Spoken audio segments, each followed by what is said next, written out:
Imagina um país que saiu da miséria extrema para se tornar uma das maiores potências do mundo. Um lugar que hoje lidera a tecnologia, constrói cidades em semanas, manda foguete para o espaço e ainda desafia os Estados Unidos pelo topo do mundo. Esse país existe, e o nome dele é China. Mas por trás de todo esse poder, por trás da força militar, dos avanços tecnológicos, existe um problema. Um problema terrível, mas silencioso, que cresce ano após ano. A juventude chinesa, que deveria estar vivendo o auge da prosperidade, está vivendo desiludida, frustrada e triste. Muito triste. Mesmo com formações incríveis, eles não conseguem empregos e não conseguem viver de forma decente. O que levou milhões de jovens chineses a desistirem de tudo, abandonarem seus sonhos e simplesmente deixar apodrecer. É sobre isso como que a China se tornou uma potência global e ao mesmo tempo o país mais triste do mundo.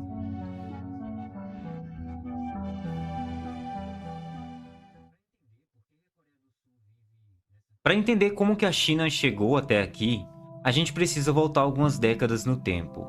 Nos anos 70, a China era um país quebrado, literalmente. Estava saindo de décadas de fome, repressão, isolamento político.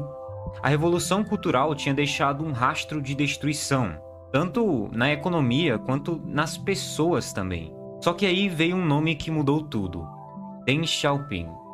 Deng não era um líder muito carismático.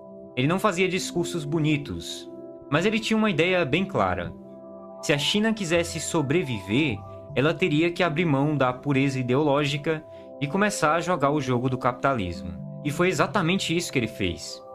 De forma lenta, controlada e muito eficiente, a China começou a se transformar.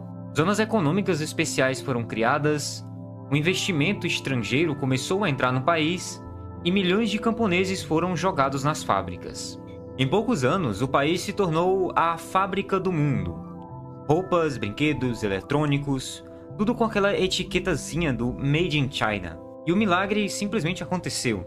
Cidades inteiras surgiram do nada. Bilhões de pessoas foram tiradas da pobreza extrema. A economia cresceu como nunca antes na história da humanidade. A China finalmente se tornou uma potência. Mas esse milagre teve um preço. Um preço que até hoje quem está pagando é o povo chinês. E esse preço não é barato, porque esse crescimento foi feito à base de sacrifício humano. Trabalhadores explorados, direitos mínimos ignorados, censura total, vigilância constante. A liberdade foi trocada por estabilidade.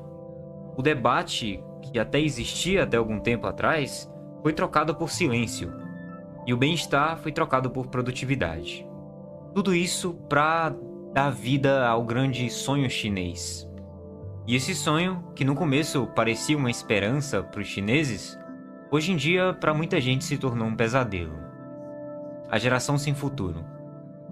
Agora imagina você crescer ouvindo que você faz parte da maior potência do século XXI, que o seu país é o centro do mundo, que o futuro do planeta pertence à China e a você, que é um jovem chinês.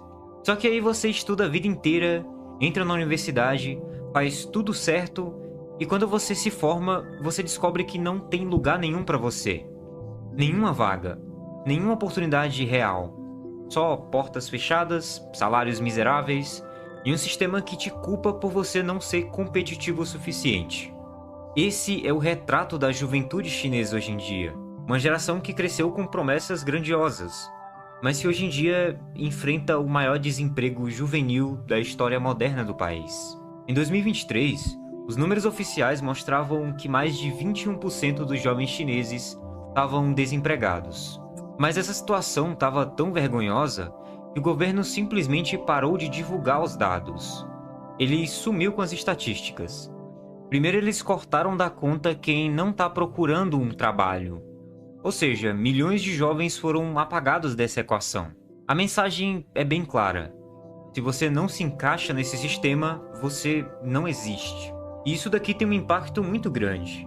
Porque o jovem chinês de hoje em dia não é uma pessoa ignorante. Ele sabe o que está acontecendo. Ele cresceu com acesso à internet, mesmo que censurada, e ele vê como que a vida fora da bolha vermelha. E isso só piora a sensação de frustração. Eles foram educados para vencer na vida, mas vivem num sistema que já está lotado, saturado, e que não tem espaço para mais ninguém. E é no meio disso tudo que surge uma ideia quase filosófica de que talvez não vale mais a pena lutar. E essa ideia tem um nome. Ela se chama Bailan. Enquanto o governo insiste que os jovens devem se esforçar cada vez mais, trabalhar mais, competir mais, uma nova filosofia surge das sombras: o Bailan. Na China atual, muita gente jovem simplesmente parou de tentar, parou de correr atrás, de se importar. E o nome disso é justamente Bailan. É um termo que significa deixar apodrecer, o famoso largar de mão. Só que isso daqui não é só uma frase ou só uma moda, é tipo um movimento realmente grande. Uma geração inteira que cresceu sendo ensinada a se matar de estudar, se matar de trabalhar, e quando chega lá não tem nada. E eles ficam desempregados, mesmo qualificados, estão descartados do mercado de trabalho. São pessoas que vivem esgotadas, que são quase invisíveis. Eles viram que mesmo fazendo tudo certo, o sistema continua esmagando eles. Então eles decidiram parar de jogar. E é justamente aqui que eles param. Recusam empregos abusivos, recusam casamento, filhos, imóveis, o modelo tradicional de vida chinesa. E em vez disso, eles buscam o mínimo. Uma vida simples, quase que invisível, com trabalhos temporários, vivendo com os pais, gastando pouco, sem sonhar muito alto. É como se fosse sobreviver sem se matar tentando. É aquele cara que recusa o emprego em uma grande empresa, porque ele sabe que vai viver num escritório 14 horas por dia. É aquele estudante que nem pensa mais em casar, ter filhos, ou até mesmo comprar uma casa. Eles não querem competir, não querem vencer. Eles só querem viver, do modo mais básico possível. Isso se tornou uma forma de resistência, porque se você protesta de verdade, você vai preso. Se você faz reclamações na internet, você pode ser censurado. Mas se você só some, não participa mais, o sistema perde força. E isso assusta. O governo detesta o Bailan. Porque para um regime que se alimenta de produtividade, de meta, de crescimento constante, uma geração inteira dizendo que não quer participar disso é uma ameaça real. Eles já tentaram censurar vídeos, bloquear termos em redes sociais, educar os jovens para serem mais patrióticos, mas parece que nada disso adianta. O Bailan não é só um termo, é uma consequência. É o resultado de um país que exige tudo, mas entrega pouco. E quanto mais eles pressionam, mais pessoas desistem, mais gente acaba largando. E mais gente apodrece por escolha. O Bailan é justamente um reflexo desse cansaço coletivo, do esgotamento total, da visão de que o sacrifício não vale mais a pena. A promessa do sonho chinês, no fim, era só uma promessa para manter todo mundo obediente. Mas será que a vida desses jovens é tão ruim assim? Não é possível que um país tão desenvolvido e tão maravilhoso, tão perfeito como está nas propagandas do governo, tenha uma qualidade de vida tão ruim para os seus jovens. E bom, a China é um país desenvolvido, mas a gente precisa falar sobre uma das piores partes disso: a cultura do 996. Na China existe uma sigla que define o estilo de vida de milhões de trabalhadores: 996. Que significa trabalhar das 9 da manhã até as 9 da noite, 6 dias por semana. Isso não é uma piada, não é exagero. Essa é a rotina oficial de muitas empresas de tecnologia, como a Alibaba, a Huawei, a Tencent, e até mesmo de startups pequenas que mal têm estrutura, mas já cobram esse ritmo como se fosse normal. Você entra jovem, cheio de sonhos, e em pouco tempo se torna uma máquina de trabalho. E o pior é que tudo isso é vendido como meritocracia, como o caminho para o sucesso, como se esse cansaço todo fosse um troféu para você. O próprio Jack Ma, o fundador da Alibaba, chegou a dizer que o 996 é uma bênção, que os jovens deveriam se sentir sortudos por poderem se sacrificar pelo país. Só que essa bênção, para mim, tem outro nome, que é exploração. Porque por trás desse discurso bonito tem uma realidade muito feia. Milhares de jovens colapsando de exaustão. Tem gente dormindo no escritório, tendo burnout aos 25, 26 anos. Tem casos de morte por excesso de trabalho. E isso são coisas que já se tornaram comuns. E quando alguém questiona, a resposta geralmente é a mesma. Tem uma fila de gente querendo essa vaga. Ou seja, aceite ou então seja substituído. Mas a verdade é que esse sistema não é sustentável. Não tem como viver nesse ritmo. Nem fisicamente, nem emocionalmente. Muita gente trabalha tanto que não tem nem energia para pensar na própria vida. É só trabalho, correria, produção. E nesse cenário, o bailão começa a fazer mais sentido. Porque entre trabalhar até morrer e não fazer nada, muita gente escolhe não fazer nada. Mas se você acha que o maior problema na vida desses jovens é o trabalho, espera até ver o que acontece quando eles tentam reclamar. Porque na China, falar mal é perigoso. Reclamar pode ser arriscado. Pensar diferente pode te colocar na mira do Estado. O país tem uma das maiores máquinas de censura digital do planeta. Palavras bloqueadas, vídeos apagados, contas sumindo sem explicação. Plataformas como o WeChat e a Weibo são vigiadas de perto, com filtros automáticos que removem postagens em segundos. Isso não é teoria, isso é prática. Em dezembro de 2022, um morador de Xangai foi detido após usar o Twitter via VPN. Já tiveram pessoas que foram presas por reclamar da polícia e do governo nas redes sociais, tanto em redes sociais estrangeiras quanto em redes sociais chinesas. Em novembro de 2022, quando a gente estava tendo aqueles problemas lá, que deixou a gente em casa, aconteceram muitos e muitos protestos na China. Mas depois que eles pararam, todos os vídeos, posts foram apagados da internet.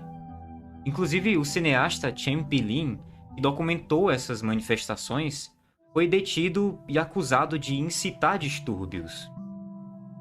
Então digamos que o governo não gosta muito de desobediência civil, como eles gostam de chamar. A China também lidera o mundo em vigilância pública com reconhecimento facial. Em cidades como Shenzhen e Xangai, milhões de câmeras acompanham cada movimento das pessoas. Isso daqui não é só segurança, é controle também. Em regiões mais sensíveis como Xinjiang, isso daqui pode ser ainda pior. Tem cidadãos que são monitorados até por aplicativos instalados à força no seu celular. Isso está amplamente documentado. Mas sobre o famoso crédito social chinês, se você está esperando que eu fale sobre isso, ele existe, mas não do jeito que as pessoas imaginam ou divulgam aqui no Ocidente. Não é um placar único com uma nota para cada cidadão, como se fosse um episódio de Black Mirror. Mas existem sim bancos de dados do governo e até do judiciário que listam cidadãos não confiáveis, por exemplo. Pessoas que não pagaram dívidas ou cometeram fraudes, coisas desse tipo. E essas pessoas sim enfrentam punições reais. Não podem comprar passagens de avião ou de trem, são impedidas de acessar crédito, têm o rosto exibido em telas públicas como uma forma de humilhação. E esse sistema ele é muito fragmentado, isso varia de lugar para lugar, mas podemos dizer que o medo é o mesmo. Um medo de ser punido por não se comportar corretamente. E a juventude cresce nesse clima.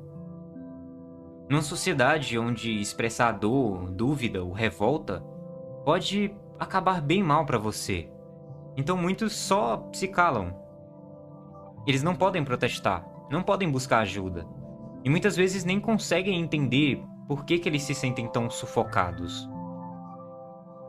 Eu sei que muitos fãs de China vão dizer sim, mas eles podem criticar, podem falar mal do governo. Mas depende do que é falar mal do governo. Então tudo tá dentro de uma interpretação do próprio governo. Não existe liberdade real nesse cenário.